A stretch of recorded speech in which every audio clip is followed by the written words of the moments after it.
10th माझं normal स्कूलिंगच होतं. Arm forces आहे, मिलिटरी ऑफिसर्स, आर्मी ऑफिसर्स ते मी स्वतः जवळून पाहिले. लहानपणी जे छोटीशी अशी एक म्हणू शकतो की आपण ती चिंगारी जी माझ्या मनामध्ये होती ती पुन्हा मग पुढं अशी ती पेटत गेली की मग मी पुन्हा कधी दुसऱ्या करिअरचा विचार नाही केला. की तुम्हाला इन्स्पिरेशन हवायचं असेल तर तुम्हाला खूप साऱ्या छोट्या छोट्या गोष्टीमध्ये इन्स्पिरेशन मिळून जातं. नमस्कार सोलापूरकर, मी आहे प्रतीक पाटील आणि स्मार्ट सोलापूरकर या यूट्यूब चॅनलसाठी आज आपण एका खास व्यक्तिमत्वाचा इंटरव्ह्यू घेणार आहोत, मुलाखत घेणार आहोत, म्हणजे थोडक्यात गप्पा मारणार आहोत. तर ते व्यक्तिमत्व म्हणजे काही फारसं काही खूप ज्येष्ठ आहे वगैरे अशातलं नाही, पण ज्येष्ठ पद तरी त्यांनी नक्की मिळवलेलं आहे, खूप लहान वयामध्ये मिळवलेलं आहे असं म्हटलं तरी वावगं ठरणार नाही. तर आज आपल्यासोबत आहेत विनोद शिंदे, ज्यांची नुकतीच उत्तीर्ण होऊन 1.5 वर्षाचं ट्रेनिंग पूर्ण करून त्यांना ही पोस्टिंग मिळाली आहे लेफ्टनंट पदासाठी म्हणून. आणि विशेष म्हणजे आत्ताच मगाशी बोलता असं त्यांनी सांगितलं की आत्ता त्यांची पहिलीच पोस्टिंग ही लेह सेक्टरला आहे. आणि ही कुठेतरी आजची ही मुलाखत म्हणजे मला असं वाटतं ना की या गप्पा तरी असतीलच नक्की, पण एक वेगळं इन्स्पिरेशन पण असेल प्रत्येकासाठी. कारण प्रत्येकाने पाहावी अशी मुलाखत असणार आहे, प्रत्येक आईवडिलांनी, प्रत्येक मुलांनी पाहावी अशी. कारण खूप लहान वयापासून जेव्हा आपण स्वप्न बघायला लागतो तेव्हा ती एका एजमध्ये म्हणजे 24-25 या एजमध्ये जर ती पूर्ण व्हायची असेल तर वयाच्या 12व्या 14व्या 16व्या वर्षापासूनच त्याची सुरुवात करावी लागते. आणि तेच आज जे व्यक्तिमत्व आपल्याला भेटायला आले त्यांनी तोच सगळा प्रवास केलेला आहे. खरं तर त्यांची एक ओळख करून द्यायची म्हणजे मगाशी मी त्यांच्याशी बोलता काही गोष्टी कळाल्या आणि मी त्यांचं एक नाव असं पडलं की 100% लेफ्टनंट. आता हे 100% लेफ्टनंट काय गोष्ट आहे की ती गोष्ट आपण त्यांच्याकडनं जाणून घेऊयात. तर आपण त्यांचं स्वागत करूयात. विनोद सर नमस्कार, जय हिंद. तर मी तुम्हाला जसं मगाशी म्हटलं की 100% लेफ्टनंट हे जे मी म्हटलं तर ते कारण तुम्ही मिळवलेल्या परीक्षांमध्ये यश, तुम्ही असं म्हणालात की रिटर्न जे एक्झाम झाल्या त्याच्यामध्ये तुम्ही एकदाही फेल झालेला नाही आहे त्या रिटर्न एक्झाममध्ये. तर हा सगळा प्रवास काय होता नक्की, म्हणजे कुठून सुरुवात झाला आणि तुमची जी ब्रिलियन्सी होती ती ब्रिलियन्सी या पोस्टिंगसाठी कितपत उपयोगाला ठरली, हा सगळा प्रवास जाणून घ्यायला मला नक्की आवडेल. तर तुम्ही त्याबद्दल थोडक्यात सांगावं. 10th माझं नॉर्मल स्कूलिंगच होतं. मी तर सोलापूरमध्ये BF दमानी स्कूलचा विद्यार्थी आहे. त्यानंतर 10th नंतर म्हणजे एक नॉर्मल जसं प्रत्येक महाराष्ट्रामध्ये जर तसंच वातावरण आहे की हां ठीक आहे 10th तर एक सायन्स साईड घ्या किंवा मग कॉमर्स साईड घ्या. तसंच माझ्या घरी होतं की मग मला IIT तयारी करायच्या उद्देशाने मी पुण्यामध्ये IIT कोचिंग क्लासेससाठी त्याच्या एंट्रन्स एक्झाम द्यायला गेलेलो. तर तिथं मी 2 एक्झाम दिलेल्या, दोन्हीसाठी सिलेक्ट झालेलो. त्यावेळेस अशीच एक न्यूजपेपरमध्ये जाहिरात होती 11-12साठी औरंगाबादमध्ये एक इन्स्टिट्यूट आहे महाराष्ट्र गव्हर्नमेंटची, SPI सर्व्हिसेस प्रिपरेटरी इन्स्टिट्यूट. मग त्यासाठी मी फॉर्म भरला न्यूजपेपरमधले जाहिरात हे करून. आणि त्यानंतर मग मी ती एक्झाम दिली. तिथं मी रिटर्न एक्झामिनेशन क्लिअर झालो, ग्रुप डिस्कशन क्लिअर झालो आणि त्यानंतर पर्सनल इंटरव्ह्यू क्लिअर झाल्यानंतर मेरिटमध्येही माझं सिलेक्शन झालं की त्या 11-12साठी महाराष्ट्रामधून 5 ते 6 हजार मुलं बसतात आणि एका इयरसाठी 50 मुलांचं सिलेक्शन होतं. माझं तिथं सिलेक्शन झाल्यानंतर मग मी 2 वर्ष ट्रेनिंगसाठी 11-12 औरंगाबादला गेलेलो. जायच्या अगोदरचा प्लॅन असा होता की 2 वर्ष तिथं ट्रेनिंग हे करून त्यानंतर 1 वर्षाचा एक गॅप घेऊन पुन्हा IITसाठी प्रिपरेशन करायचं. पण मग त्यानंतर तिथं गेल्यानंतर मी हे जे आर्म फोर्सेस आहे, मिलिटरी ऑफिसर्स, आर्मी ऑफिसर्स ते मी स्वतः जवळून पाहिले. युनिफॉर्ममध्ये यायचे. मग ती एक लहानपणी असताना मग ती एक अशी वेगळीच क्रेज झाली की हां ठीक आहे आपण पण असं काहीतरी व्हायला पाहिजे, युनिफॉर्म मिळायला पाहिजे. आणि मग ते लहानपणी जे छोटीशी अशी एक म्हणू शकतो की आपण ती चिंगारी जी माझ्या मनामध्ये होती ती पुन्हा मग पुढं अशी ती पेटत गेली की मग मी पुन्हा कधी दुसऱ्या करिअरचा विचार नाही केला. 12th असताना मग तुम्ही NDAसाठी ॲपियर होऊ शकता, national defence academy Khadakwasla Pune. मग त्यासाठी एक रिटर्न एक्झामिनेशन असते आणि मग त्यानंतर तुमचा इंटरव्ह्यू असतो. जर तुम्ही रिटर्न एक्झामिनेशन क्लिअर केली तर सर्व्हिसेस सिलेक्शन बोर्डचा इंटरव्ह्यू असतो 5 दिवसांचा. तर मग मी 12th असताना ती एक्झाम दिलेली, रिटर्न क्लिअर झालेलो आणि त्यानंतर सर्व्हिसेस सिलेक्शन बोर्डच्या इंटरव्ह्यूसाठी मी म्हैसूरला गेलेलो. मग तिथं मी लास्ट डे आऊट झालेलो. 5 दिवसांची इंटरव्ह्यू असते, लास्ट डे आऊट झालेलो. मग अशी मी NDAसाठी मी 4 वेळेस प्रयत्न केले, 4ही वेळेस मी रिटर्न क्लिअर झालेलो, 4ही वेळेस SSB इंटरव्ह्यूमध्ये मी लास्ट दिवशी आऊट झालेलो. आणि मग तुम्हाला NDAमध्ये जाण्यासाठी एक एज असतं 19.5च्या अगोदर तुम्ही NDAमध्ये एंट्री घेतली पाहिजे जर तुमचं झालं सिलेक्शन तर. मग ज्यावेळेस माझं एज पुढं गेलं त्यावेळेस मग मी NDAसाठीचे माझे प्रयत्न हे झाले. आणि असंही ठेवलेलं की मी फक्त NDAसाठीच हे नाही केलेलं की हां ठीक आहे मी या साईडनं प्रयत्न करतो तर फक्त एकच साईड सांभाळून चालेल. त्यावेळेस मी 12th पण मी चांगल्या तऱ्हेने प्रिपेअर केलेली. त्यामुळे आणि मी तर 10th SSC बोर्डला होतो, स्टेट बोर्डला. 11-12 माझं CBSE बोर्ड होतं आणि तिथेही मग मी 12th चांगला डिसेंट स्कोअर केलेला, 88% मिळवलेलं CBSEमध्ये. त्यामुळे मग तुम्हाला आर्मीची एक वेगळी एंट्री असते 12thला, की जर तुम्ही एक त्यांचे आर्मीचा एक क्रायटेरिया असतो पर्सेंटेजचा, तर तुम्ही त्या पर्सेंटेजपेक्षा तुमचे जास्त पर्सेंटेज असतील तर तुम्हाला टेक्निकल एंट्री स्कीम TES हे एक एंट्री असते की जेणेकरून तुम्ही आर्मीचे ज्या इंजिनिअरिंग कॉलेजेस आहेत त्याच्यामध्ये तुम्हाला ॲडमिशन मिळू शकतं. जे इंजिनिअरिंग कॉलेज पुण्याला आहे CME college of military engineering, तर तिथेही तुम्हाला ॲडमिशन मिळू शकतं. मग त्याही कॉलेजसाठी मला 3 इंटरव्ह्यूज आलेलं. मग त्या तिन्ही इंटरव्ह्यूसाठी मी वेगवेगळ्या ठिकाणी गेलेलो, बँगलोर, भोपाळ. तर तिथंही माझं असं झालेलं की एका ठिकाणी मी फर्स्ट डेला आऊट झालेलो, बाकी 2 ठिकाणी मी लास्ट डेला आऊट झालेलो. म्हणजे इंजिनिअरिंगच्या सेकंड इयरपर्यंत मी आर्मीमध्ये ॲज अ ऑफिसर मिळवण्याच्या ज्या एंट्रीज होत्या त्या दिलेल्या, आणि दरवेळेस रिटर्न म्हणजे मला कधीच प्रॉब्लेम नाही. फक्त मी इंटरव्ह्यूमध्ये 7 वेळेस आऊट झालेलो. मग त्यानंतर तोपर्यंत माझा मोठा भाऊ त्याने इंजिनिअरिंग करत होता, तो मला कोणतेही ग्रॅज्युएशनला मला काही असं प्रॉब्लेम नव्हता, त्यामुळे मी इंजिनिअरिंग घेतलेलं.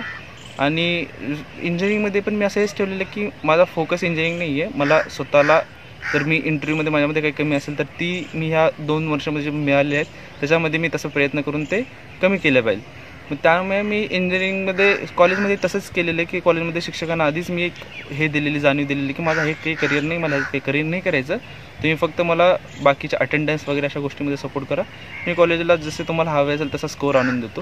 तर मी कॉलेजमध्ये माझं असंच होतं की मी कॉलेजच्या टॉप 3-5 ह्याच्यामध्येच राहायचो, त्यामुळे मला कॉलेजमधून कधी प्रॉब्लेम नाही आला की अटेंडन्ससाठी, प्रॅक्टिकलसाठी असं कधीच प्रॉब्लेम नाही आला. आणि ते 2 वर्ष मी माझ्या स्वतःसाठी वापरले. आणि मग इंजिनिअरिंगच्या फायनल इयरमध्ये असताना तुम्हाला एक एंट्री असते CDS combined defence services examination, आणि ज्यांना एअरफोर्सला वगैरे जायचं असतं त्यांच्यासाठी एक वेगळी एंट्री असते FCAT. तर मग मला आर्मीला जायचं होतं, सो मी CDSची एक्झाम दिली. तिथंही असं झालं की मी फर्स्ट टाईम दिली, रिटर्न क्लिअर, इंटरव्ह्यूला गेलो, पुन्हा इंटरव्ह्यू मी आऊट, मी 8 वेळा आऊट झालो. त्यानंतर मग इंजिनिअरिंगचं ग्रॅज्युएशन संपलं, त्यावेळेस मी वापस CDSच्या रिटर्न एक्झामिनेशनला गेलो, रिटर्न क्लिअर. आणि 9व्या वेळेस म्हणजे SSBचे असे बोर्ड असतात, सर्व्हिसेस सिलेक्शन बोर्ड, वेगवेगळ्या ठिकाणी तुम्हाला इंटरव्ह्यूसाठी जावं लागतं, कोइंबतूर, बँगलोर, म्हैसूर, वाराणसी, गांधीनगर. मग अशा ज्या बोर्डमधून, बँगलोरचा एक बोर्ड आहे त्या बोर्डमधून त्यांनी मला 3 वेळेस आऊट केलेलं, त्याच बोर्डमधून मी 4थ्या वेळेस सिलेक्ट झालो. वा. तर एकंदरीत तुम्ही हा जो तुमचा प्रवास उलगडला, एक गोष्ट अशी लक्षात येते की जेव्हा आपण एखादं स्वप्न पाहतो तर ते स्वप्न पाहताना एक साधी सिंपल गोष्ट अशी येते की अपयशांचा हा जिना पार करूनच जावं लागतं. म्हणजे 8 वेळा तुम्ही नापास झालात, म्हणजे तुमचं म्हणणं असं की तुम्ही फेल झालात इंटरव्ह्यूमध्ये आणि 9व्या वेळेस तुम्हाला यश मिळालं.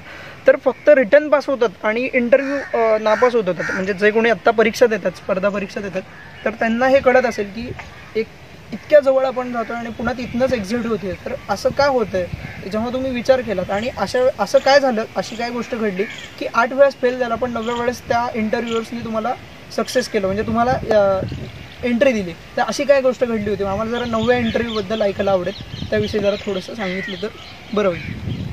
ज्यावेळेस मी 8 वेळेस प्रयत्न केलेले, माझं स्वतःचं असं होतं की ज्यावेळेस म्हणजे 9th अटेम्प्ट नंतर मला अशी थोडीशी जाणीव झाली की जर हाच प्रयत्न जसे मी ह्यावेळेस जसं स्वतःला एक्सप्रेस केले तेच जर मी फर्स्ट इंटरव्ह्यू तर कोणत्याही इंटरव्ह्यूमध्ये तसं एक्सप्रेस केलं असतं तर त्यावेळेस माझं सिलेक्शन झालं असतं.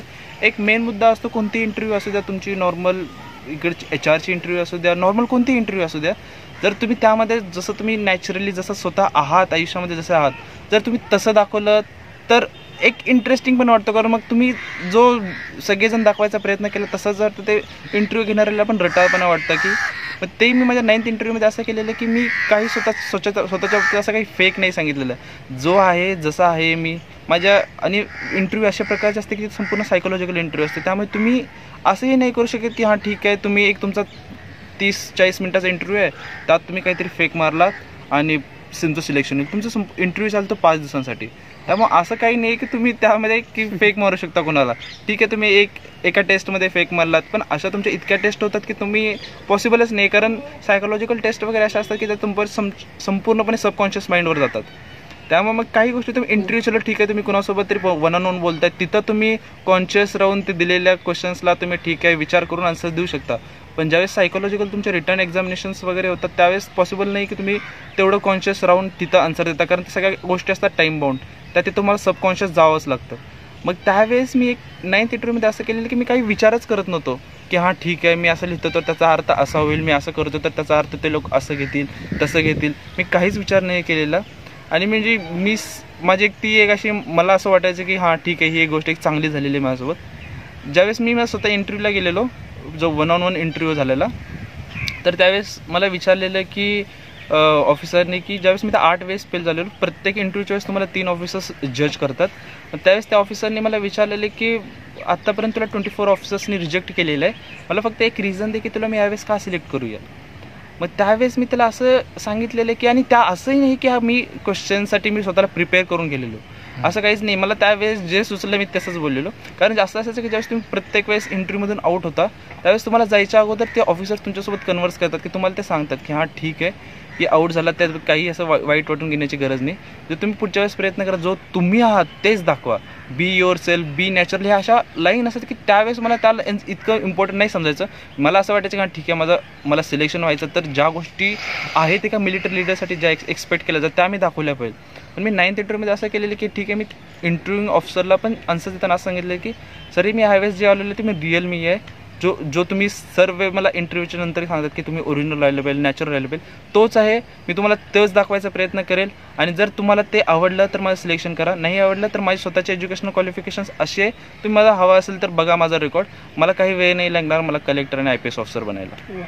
तर एक गोष्ट आत्ता तुमच्या ह्याच्यातनं लक्षात आली की आर्मीमध्ये जितकं फिजिकलला महत्त्व आहे तितकं सायकोलॉजिकल पर्सनॅलिटी डेव्हलपमेंटला सुद्धा खूप महत्त्व आहे. तर ह्या सायकोलॉजिकल पर्सनॅलिटी डेव्हलपमेंटमध्ये जेव्हा तुम्ही त्याच्यामध्ये एंटर करत होतात, आणि तर कुठेतरी असं वाटायचं का की बाबा 8 वेळा तुम्ही जे फ्रस्ट्रेशन होतं आणि त्याच्यामध्ये असं वाटायचं का बाबा की अरे नाही आपल्या हाताला लागत आहे तर आपण असं का करतोय, आणि तर ते आपल्याला मिळेल का, या संदर्भात काय होतं, म्हणजे तो जो तुमचा डाऊट होता, 8 परीक्षांचं जे टेन्शन होतं ते कसं दूर झालं, म्हणजे कुठली इन्स्पिरेशन अशी गोष्ट ठरली की हां ह्या व्यक्तिमत्वाचं मी याच्याशी बोलल्यावर मला असं वाटत होतं की मी करू शकतो. अर्थातच आई वडील तर असतातच आपल्याबरोबर, पण अशी कुठली व्यक्ती होती का आयुष्यामध्ये की ज्यांच्याकडे बघून असं वाटायला लागलं की हां आपण हे करू शकतो?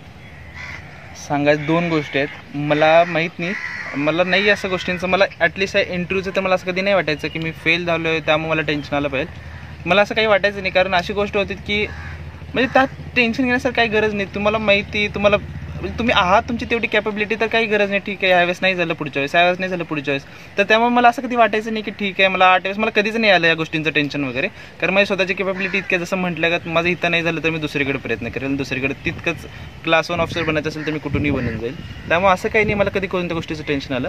आणि दुसरी गोष्ट असं म्हटलं की तुम्ही कोण इन्स्पिरेशन्स वगैरे असतात, तर इन्स्पिरेशन तर मी तुम्ही म्हटल्यासारखे माझे वडील आहेत, जे त्यांनी स्वतःनी इतक्या इंटरव्ह्यूज दिले आहेत, त्यांचं त्यावेळेस सिलेक्शन झालं नव्हतं, आणि ज्यावेळेस ते अनएक्सपेक्टेड होतं त्यावेळेस त्यांचं हां झालं ह्या ठिकाणी, हां तुमचं आहे, तुम्ही इथं मॅनेजर म्हणून काम करा. मग असं अशा प्रत्येक गोष्टी म्हणजे आहेत, तुम्हाला कधी कधी आयुष्य अशा संधी देत कधी जे तुम्ही एक्सपेक्ट नाही करू शकत. आणि दुसरंच सांगायचं गेलं तर कॅप्टन विक्रम बत्रा परमवीर चक्र 1999 कारगिल वॉर, त्या ज्या ऑफिसरला परमवीर चक्र आहे, जे हायेस्ट ब्रेव्हरीचं मेडल आहे, तो ऑफिसर स्वतः 11th अटेम्प्टमध्ये सिलेक्ट झाला होता. तर मग माझं काहीच नाही, म्हणजे मी त्यावेळेस एक मॅच ठेवलं होतं, ठीक आहे तो 11th अटेम्प्टमध्ये सिलेक्ट, तर मीही 11th अटेम्प्टमध्ये सिलेक्ट, चलो ठीक आहे माझं 9th अटेम्प्टला झालं सिलेक्शन. पण मग आहेत अशा गोष्टी, तुम्हाला इन्स्पिरेशन हवायचं असेल तर तुम्हाला खूप साऱ्या छोट्या छोट्या गोष्टीमध्ये इन्स्पिरेशन मिळून जातात. त्यामुळे असं काही नाही की तुम्हाला काही हे असं लुकच करावं लागेल की हां इकडे हे करायचं आहे मला, तर मी कसं करू, तुम्हाला का व्हिडिओज असं काही नाही, स्वतःमध्ये. आणि दुसरी गोष्ट आवड असेल तर नाही तुम्हाला इन्स्पिरेशनची पण गरज नाही लागत. तुम्ही आता नॉर्मल फुटबॉल खेळता, तुम्ही एक दिवस गोल नाही करू शकला म्हणजे तुम्ही बंद थोडी ना करता, तुम्ही खेळताच ना, 6, 7, 8 वर्ष मुलं खेळत राहतात. ती नॉर्मल तुम्हाला आवड असेल तर तुम्हाला नाही लागत इन्स्पिरेशनची गरज. तुम्ही आता जे काही सांगितलं या सगळ्यावरून एक गोष्ट लक्षात येते की जर तुमची स्वप्न जर फिक्स असतील की हे मला करायचं, तर इथं इन्स्पिरेशन वगैरे या गोष्टींपेक्षा पण आहे ना डिवोशन जो प्रकार आपण म्हणतो तो डिवोशन प्रकार असावा. म्हणजे त्यात सक्सेस येतं अनसक्सेस येतं हे न पाहता तर तुम्ही जर त्याच्याकडे चालत गेलं तर नक्की यश मिळू शकतं. आणि तुम्ही ज्यांचं उदाहरण दिलं 11व्या अटेम्प्टला ते एंटर झाले होते आणि त्यांना परमवीर चक्र आहे, सगळ्यात मोठं चक्र ज्याचा त्याचा गौरव असतो. तर हे इन्स्पिरेशन खूप भारी आहे आणि आवडलं इन्स्पिरेशन. कारण काय की बऱ्याच वेळा असं होतं ना, 1-2दा अपयश आले की जाऊ देत होतं, तिसऱ्या वेळेस काही होत नाही. आणि अजून एक प्रश्न असा पडतो, म्हणजे सामान्य मुलगा म्हणून जेव्हा वावरतो समाजामध्ये, तर जेव्हा तुम्ही असं काहीतरी ऑफ द ट्रॅक गोष्टी करता, आता ही गोष्ट ऑफ द ट्रॅकच होती, म्हणजे टिपिकल इंजिनिअरिंग डॉक्टर वगैरे या शिक्षणापेक्षा वेगळं काहीतरी.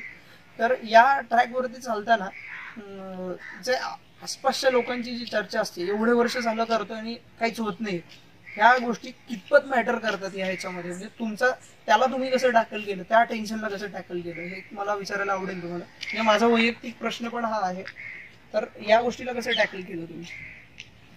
पहिलं की नाहीच आहे असं, म्हणजे माझ्या घरी आणि आजूबाजूचं एन्व्हायरमेंट असं आहे की ती मी कोणतंही करिअर घेतलं असतं तर मला सपोर्ट करण्यासाठी. त्यामुळे माझ्या घरी कधी असं हेच नाही की मी ठीक आहे आर्मीचं करिअर घेतलं त्यामुळे आणि इतक्या वेळेस फेल होतंय तर मला कधी असं घरून किंवा ठीक आहे दुसरं काही कधी घे असं नाही. आणि ही गोष्ट महत्वाची आहे, सर्वांसाठीच महत्वाची आहे की ठीक आहे तुमच्या घरी सपोर्ट करण्याचं एन्व्हायरमेंट असेल तर तुम्ही कितीही वेळा फेल व्हा, अगदी तुम्ही 25 वेळा फेल व्हा. कारण मी स्वतः बघितलेला मुलगा 16 अटेम्प्टला सिलेक्ट झालेला. तर मी घरी सपोर्टिंग एन्व्हायरमेंट असेल तर मग मॅटर नाही करत की त्यामुळे मला ह्या गोष्टीवर मला कधीच नाही, मी फेल्युअर झालो किंवा मला घरून काही आहे या गोष्टींचं मला कधीच टेन्शनच नाही. ग्रेट. आता आणखीन थोडासा एक वेगळा प्रश्न जरा सगळ्यांसाठी थोडासा महत्वाचा ठरेल की जेव्हा 7वी मध्ये शिकतोय 10वी मध्ये शिकतोय तेव्हा एकंदरीत सगळा प्रवास ऐकून असं दिसून येतं की 7वी 10वी नंतरचा जो वे आहे तो जर वे खूप सोपा आहे, म्हणजे लवकर वयाच्या लवकर त्याच्यामध्ये आतमध्ये एंट्रीज होऊ शकतं त्या आर्मीच्या सगळ्या प्रोफेशनमध्ये. तर 10वी नंतर जर समजा एखाद्या मुलाला किंवा एखाद्याला ते करिअर चूज करायचं असेल तर जे आपले आई वडील आहेत त्यांचे पालक आहेत किंवा तो मुलगा ऐकत असेल तर त्यांच्यासाठी म्हणून काय वेज असू शकतात आणि कुठल्या वेनी तो गेल्यानंतर या लेवलला जाऊ शकतो किंवा त्या ऍटलिस्ट आर्मीमध्ये तरी जाऊ शकतो असं काही असेल तर? वेज तर आर्मीमध्ये म्हणजे एक तुम्हाला असे गेट आहेत पण तुम्ही त्या दृष्टीने तयार करणं असं काही नाहीये स्पेशली. एक मी सर्वांना सांगतो माझ्या स्वतःच, मी ज्यावेळेस इंटरव्ह्यूला जायचो त्यावेळेस पण सर्वांना म्हणायचो सर्वच जी मुलं इंटरव्ह्यू द्यायला तर सर्वच मुलं चांगले असतात, असं काही नाही की कोणामध्ये इतका फॉल्ट असतो की नाही सिलेक्शन झालं तर सर्वच मुलं मनाने चांगले असतात. फक्त काही काही होतं असं की तुम्हाला दाखवाय ज्या 5 दिवसामध्ये त्यावेळेस इंटरव्ह्यू होते तिथं काही जण दाखवायला कमी पडतात की अशी गोष्ट आहे अशी. आणि जी जसं म्हटलं तुम्ही 10 नंतर काय केलं पाहिजे, आता जे मी गेल्यानंतर जे माझं संपूर्ण स्कूलचं सर्कल आहे, जे माझे नातेवाईक आहेत त्यांनाही असं काही जण झालेत की त्यांनाही यायचं, तर त्यांच्यासाठी मी फक्त इतकीच सांगतो की तुम्ही एक स्वतःचा एक इंडिव्हिज्युअल गेम ठेवा, एक स्पोर्ट्स गेम ठेवा, कोणती तरी हॉबी ठेवा.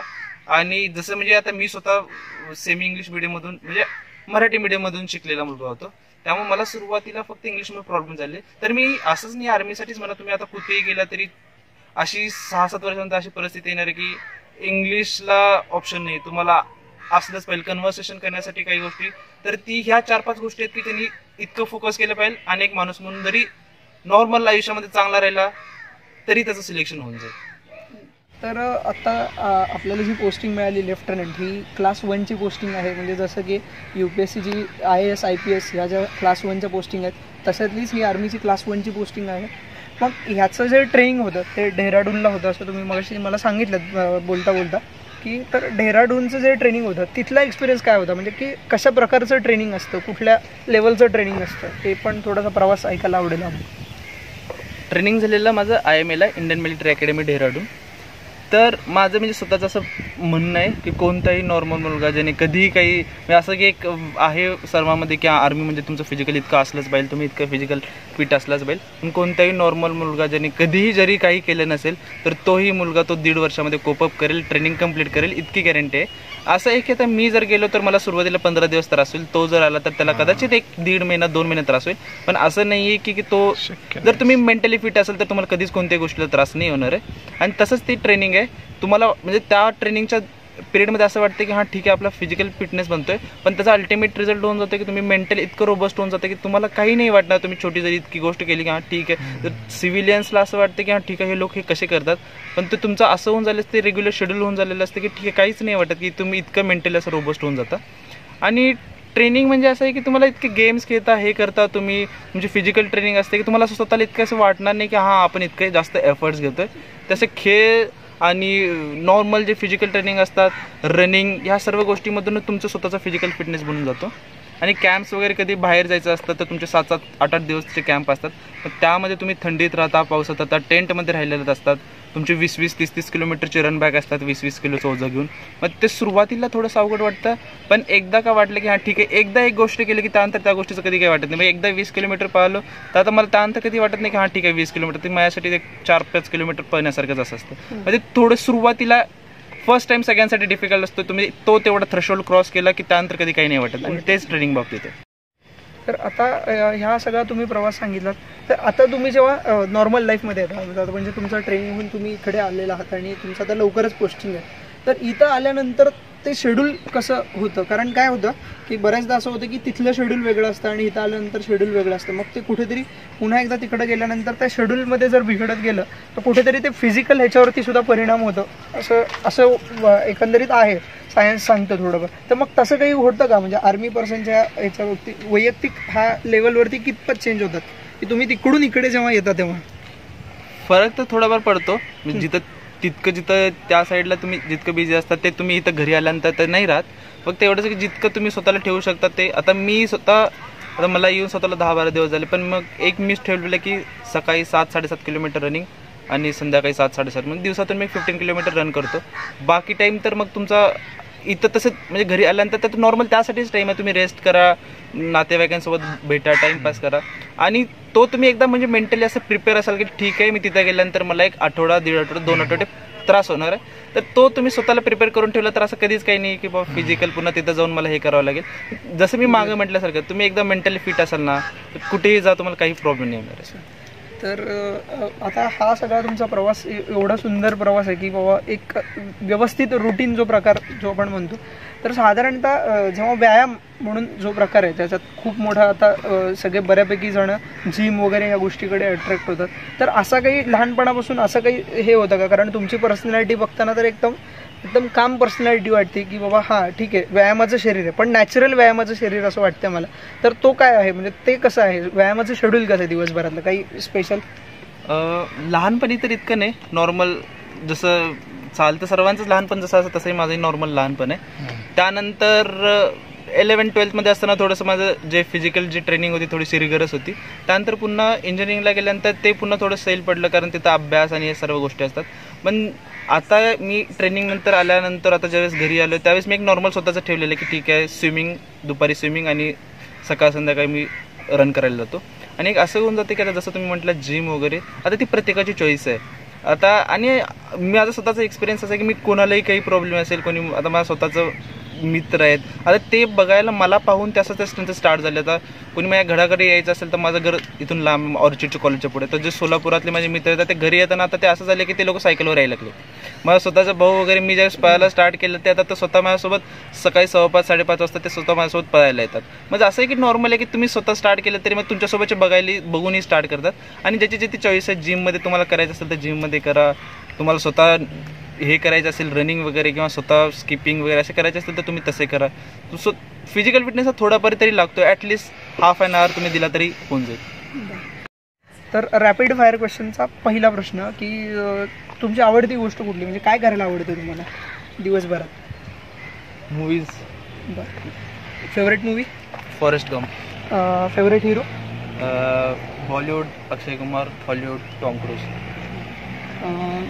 फेवरेट फूड म्हणजे खाणं? फेवरेट फूड तसं मला सर्वच गोष्टी आवडतात, असं काही नाही आहे मला फेवरेट फूड वगैरे, सर्वच गोष्टी आवडतात. Veg non veg? Favourite place आता तरी गेल्यानंतर लेह असेल.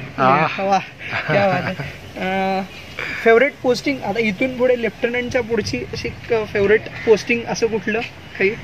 नाही म्हणजे स्वतःची पर्सनल असं पाहायचं गेलं तर म्हणजे मला स्वतःला काश्मीरमध्ये सर्व करायचं, तो मी असं म्हणजे स्वतःची इच्छा आहे की जास्तीत जास्त किती लवकर मला सर्व करायला मिळेल. आयुष्यातला सगळ्यात मोठा आयडॉल? वडील.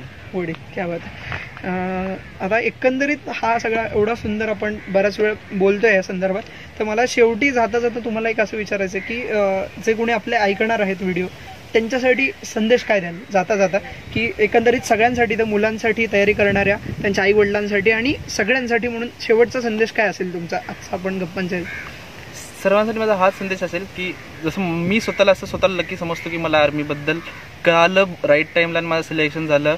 आणि तसं म्हणतो की आता तुम्हाला तरी एक आहे त्याला सोर्सेस मिळून जातील आणि हा व्हिडिओ पाहिल्यानंतर तुम्हाला मिळूनच जाईल की हा आहे वे आहे. तर माझा हा सर्वांना आहे की 10th 12th गोईंग किड्स आणि जे ग्रॅज्युएशन फायनल इयर ग्रॅज्युएशनमध्ये त्या सर्वांनाच आहे की जसं तुम्ही सर्व करिअरसाठी असं पाहता जनरली डॉक्टर्स, इंजिनियर्स, CA हे जे आहेत MBA, तर त्यासोबत तुम्ही स्वतःसाठी एक आर्मी म्हणून ऑप्शन ठेवा की तुम्ही फक्त ॲटलिस्ट ती एक्झाम द्यायचा प्रयत्न करा. सिलेक्शन होईल ना सिलेक्शन होईल तुम्हाला ती जॉईन करायचा तो नंतरचा भाग आहे. आणि मी त्यासाठी जसं तुम्हाला म्हणजे एक असं एक समज आहे सर्वांमध्ये की आर्मी म्हणजे तुम्हाला इतकं सारं सॅक्रिफाईस करावं लागेल, तर ते सॅक्रिफायसेस आहेत पण त्यासोबत तुम्हाला इतके सारे प्रिव्हिलेजेस आहेत की मग तुम्ही असं वाटतं की हां इतकं सारी मला मिळतं. मी फक्त प्रिव्हिलेजेस बात करतो, तो जो तुम्हाला अभिमानाची आहे, रिस्पेक्ट तुम्हाला लोक देतात, जो तुम्हाला युनिफॉर्म घातल्यानंतर रिस्पेक्ट मिळेल ती तर एक वेगळी गोष्ट आहे. आणि प्रिव्हिलेजेस इतके सारे आहेत. म्हणजे मी सर्वांना एक सांगतो की सर्वांनाच असं नाही की कोणाला ॲक्शन कधी आयुष्यात आवडणार नाही, सर्वांनाच असं ॲक्शन आवडते. जर तुम्हाला रायफलसोबत तुम्हाला इतकं सारे मिळेल, तुम्हाला गन फायर करणं मिळणार आहे, तुम्हाला स्पोर्ट्स खेळण्यासाठी तुम्हाला कोणी अशा ऑर्गनायझेशन की त्यासाठी तुम्हाला पैसे देतील, तुम्हाला इतके सारे मेडिकल ट्रीटमेंट्स तुम्हाला सर्व फ्री आहे, तुम्हाला प्रत्येक गोष्टीमध्ये कन्सेशन आहे, स्वतः एक रिस्पेक्ट आहे, तुम्ही देशासाठी सर्व करतात, जो तुम्हाला फॅमिलीमध्ये तुमच्या रिलेटिव्हमध्ये एक रिस्पेक्ट मिळतो. इतक्या सर्व साऱ्या गोष्टी तुम्हाला आर्मी प्रोव्हाइड करते. तर मग का नाही आर्मी? ॲटलिस्ट तुम्ही ट्राय करा, हेच माझं म्हणणं आहे. तर सोलापूरकर आणि एकंदरीत महाराष्ट्रातून ऐकणारे सगळेजण काही व्यक्तिमत्व अशी असतात की जी स्वप्न पाहतात आणि स्वप्नांच्या मार्गावरती चालताना बरेच अडथळे येतात. अडथळे अर्थातच अपयशांचे अडथळे असतात, पण तो अडथळा किती वेळ असतो हे तुम्हालाही माहिती नसतं, अभ्यास करणाऱ्यालाही माहिती नसतं. तर मग किती वेळ चालत राहायचं? तर ते ह्याच्यावरचं एक सगळ्यात सोपं उत्तर आज कुठेतरी विनोद सरांशी बोलताना लक्षात आलं. तर ते उत्तर असं आहे ना की तुम्ही तुमच्या स्वप्नांकडे पाहताना फक्त चालत राहा, त्या रस्त्यावरती फक्त चालत राहा. अडथळ्यांचे काटे भरपूर लागतील, पण एक ना एक दिवस असा येईल ना की जी सरळसोट डांबरी रस्ता तो असेल, प्लेन, ज्याच्यावरती आपण खूप सुंदरपणे चालू. अर्थात सैन्य दल किंवा आर्मी ही जे काही फील्ड आहे ते इतक्या लवकर सहजासहजी डांबरी रस्त्यावरती जाणारी लोकं नाही आहेत, तर डोंगर वाट्यांमध्ये, नद्या नाल्यांमध्ये जाणारी आणि 24 तास अहोरात्र आपल्यासाठी काम करणारी ही मंडळी आहेत. तर विनोद सर, आज तुमच्याशी गप्पा मारून खूप मजा आली आणि बऱ्याचशा गोष्टी कळाल्या. एक आर्मी पर्सन म्हणून ज्याच्याकडे जेव्हा आपण पाहतो आणि त्यातल्या त्यात लेफ्टनंट ह्या पदावरती, आणि एक गोष्ट मगाशी सांगायची राहून गेली की 450 विद्यार्थ्यांमधून महाराष्ट्रातल्या 3 जणांची निवड झाली आणि त्यात विनोद सरांचं नाव होतं, विनोद शिंदे, आणि जे आपल्या सोलापूरचे आहेत. अर्थातच तुम्ही आमच्यासाठी खूप मोठं भूषण असाल आणि आयुष्यभर राहणार एक वेगळं इन्स्पिरेशनल असेल. माझ्या वैयक्तिक आयुष्यामध्ये तुमच्या काही गोष्टी अशा बोलता बोलता लक्षात आल्या की त्या माझ्या तरी नक्कीच लक्षात राहतील आणि कुठेतरी ते चालताना, आयुष्यामध्ये जाताना कुठेतरी त्या उपयोगाला येतील. तर सोलापूरकर, हाचा होता आपला गुरुपौर्णिमेनिमित्तचा स्पेशल इंटरव्ह्यू. तुम्हाला नक्की आवडला असेल. आणि जाता जाता एक रिक्वेस्ट की स्मार्ट सोलापूरकर या फेसबुक पेजला आणि यूट्यूब चॅनलला नक्की लाईक करा आणि सबस्क्राईब करा. धन्यवाद.